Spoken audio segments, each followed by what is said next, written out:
बीच बढ़ते तनाव का असर अब सीधे आम लोगों की थाली तक पहुंचने लगा। तेल और गैस की सप्लाई प्रभावित होने के कारण हालात ऐसे हो गए हैं कि होटल और ढाबों के बाद अब मंदिरों के भंडारे की व्यवस्था भी प्रभावित होने लगी है।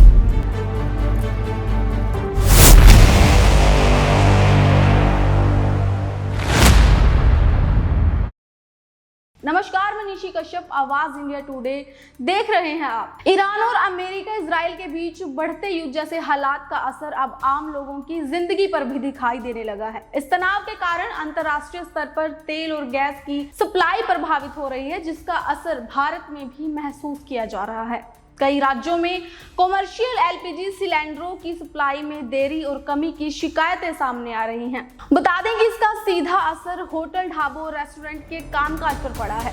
कई जगहों पर होटल मालिकों को मजबूरन अपने मेन्यू में कटौती करनी पड़ रही है, क्योंकि उन्हें समय पर कॉमर्शियल गैस सिलेंडर नहीं मिल पा रहे हैं। कुछ रेस्टोरेंट में सीमित संख्या में ही खाने की चीजें बनाई जा रही हैं, जबकि कई छोटे ढाबों में गैस की कमी के कारण खाना बनना ही बंद हो गया है। इतना ही नहीं, बल्कि अब गैस संकट की मार धार्मिक स्थलों तक भी पहुंच गई है। जी हाँ, हरियाणा के श्री माता मनसा देवी टेम्पल में भी कॉमर्शियल गैस सिलेंडरों की भारी कमी के कारण भंडारे की व्यवस्था प्रभावित हो गई है।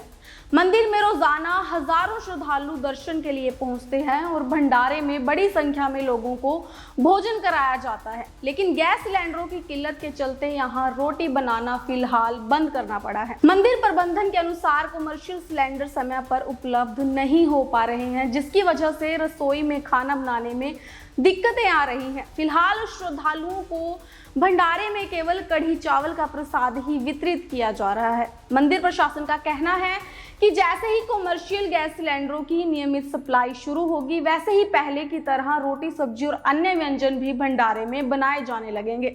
वहीं श्रद्धालुओं का कहना है कि हालात चाहे जैसा भी हो, भंडारे की सेवा जारी रखना ही बड़ी बात है और वो इसे प्रसाद के रूप में स्वीकार कर रहे हैं। विशेषज्ञों का मानना है कि अगर अंतर्राष्ट्रीय स्तर पर तनाव लंबे समय तक बना रहता है तो तेल और गैस की सप्लाई पर और असर पड़ सकता है, जिसका प्रभाव आने वाले दिनों में होटल उद्योग और धार्मिक स्थलों की व्यवस्थाओं पर भी देखने को मिल सकता है। फिलहाल प्रशासन और संबंधित एजेंसियां स्थिति पर नजर बनाए हुए हैं और सप्लाई को सामान्य करने के प्रयास किए जा रहे हैं।